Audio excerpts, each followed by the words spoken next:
Hey guys, welcome back to part 2 of the Q&A, and we're still with Drexus80, and his last question, question number 4. Right, okay, your top 3 women that you'd like to spend an evening with, celebrity or otherwise. Now, I'm assuming you mean go on a date with. I hope that's what you mean. Celebrity wise, it would be Emma Watson, Keira Knightley and Brandy. Reality wise, it'd be Susan Cullen. Sue Cullen's someone I used to work with, really nice girl. Yeah, it'd be great to get to know her better because I never did when I was up there. Right, okay, next one is a question from Holly, Dog in My Lens. Hello Holly, nice to see a question from you, thank you. What is your favourite game genre? Right, okay, that's going to be, well, there's two.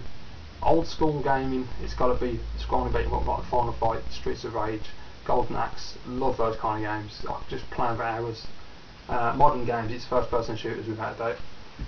Although, I say first person shooters are my favourite, I've got a bit tired of them recently. I'm starting to enjoy games more like Uncharted, a bit more adventure, you know, a bit more fun. But yeah, anything involving guns really, I love gunplay, just blowing stuff up and shooting people. Always fun, especially. Sometimes not so keen on the sci-fi genre, but some of them can be alright. Games like Halo, which is the original Halo, fantastic game. Don't like the sequels, but love the original. Next one is from 8-Bit Memoirs, and I don't know if that's a male or a female, I'm sorry. But they want to know, if you were to rate consoles, what would be your top 5? Right, go 5 to 1, so if it's number 5 would be the PS1, mainly because it's just a genius console. It was brilliant when it came out and I had tons of games for it and I really enjoyed playing on that, and there's just so much enjoyment to be had. Number 4 would be the... it's a tough one actually. I'd say number 4 was a PS3 because it's just absolutely superb on every level. Not only as a gaming console, as an overall multimedia unit, it's just brilliant. But I'm not entirely sure if it should be in the list because it's not been around long enough yet, but that's why I'm going to put it at number 4. Number 3 would be...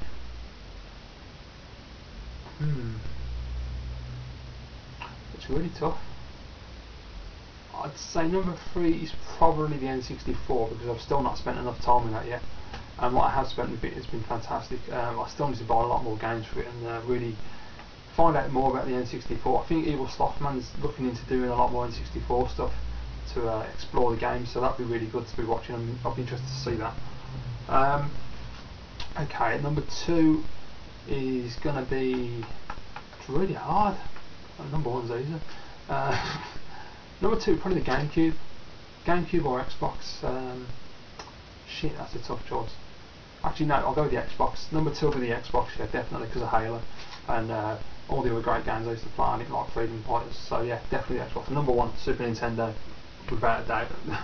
It's the best console ever made and has the most fantastic sound chip. I love the sound, the music that you get on the games in the Super Nintendo is just so cool.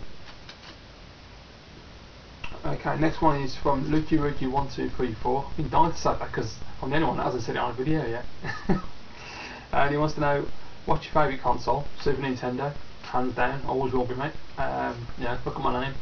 But no, it has to be. Super Nintendo is just genius.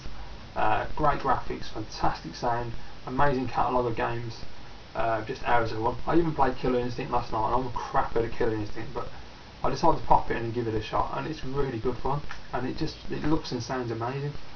Okay, next one is from Mr. Mike the Gamer, and he wants to know, what game were you excuse me, what game were you really excited to get, but it wasn't as good when you got it? There's been a few, and I've mentioned this before. It's got to be Killzone, so really disappointed with that one.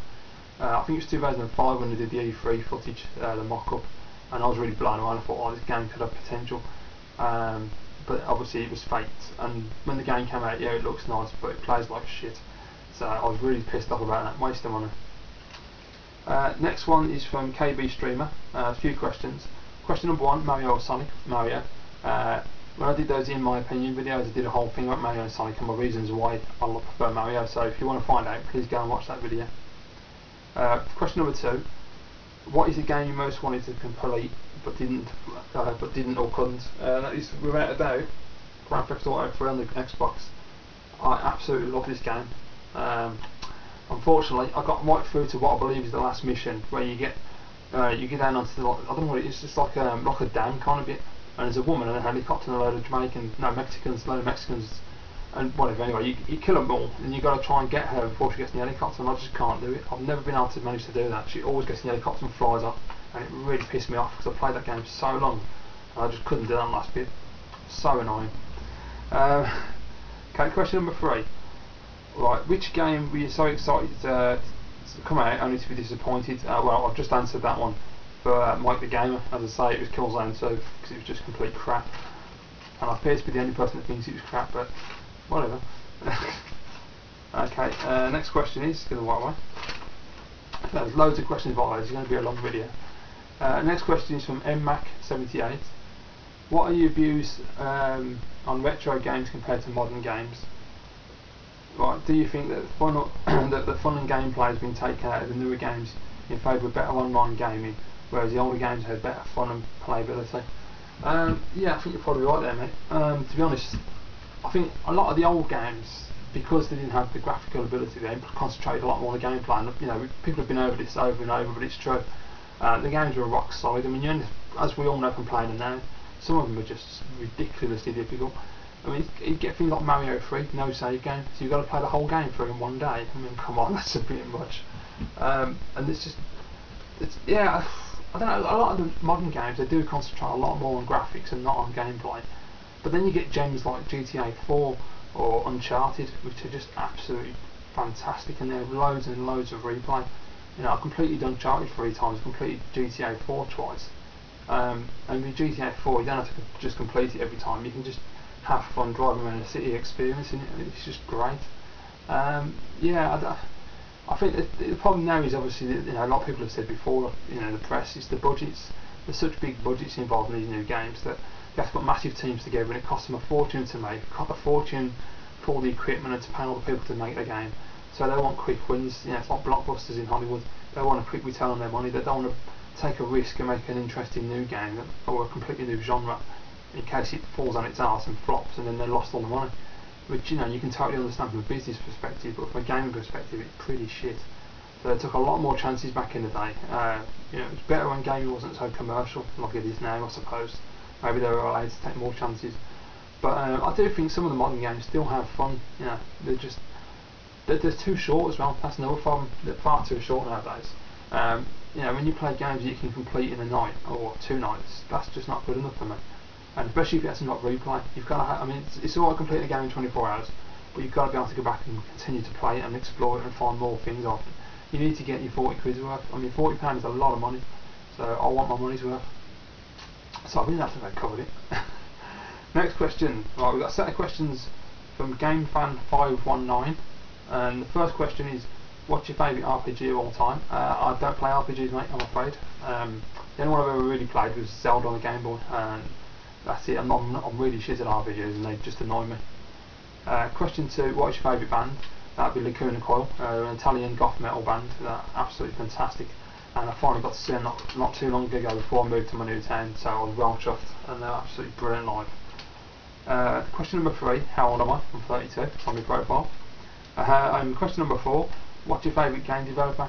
I've got 2, Naughty Dog and Rockstar, mainly because of Uncharted and GTA 4. Naughty Dog and Rockstar both continually put out good material. You know, Rockstar like Max Payne and GTA.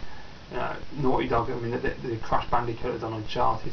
You know, I think they did Jak and Daxter, but I'm not entirely sure. I've never played it, but you know, they're really good companies and they make really solid games.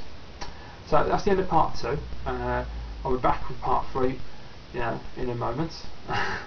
And yeah, please stick around and watch part 3. I'll see you all later.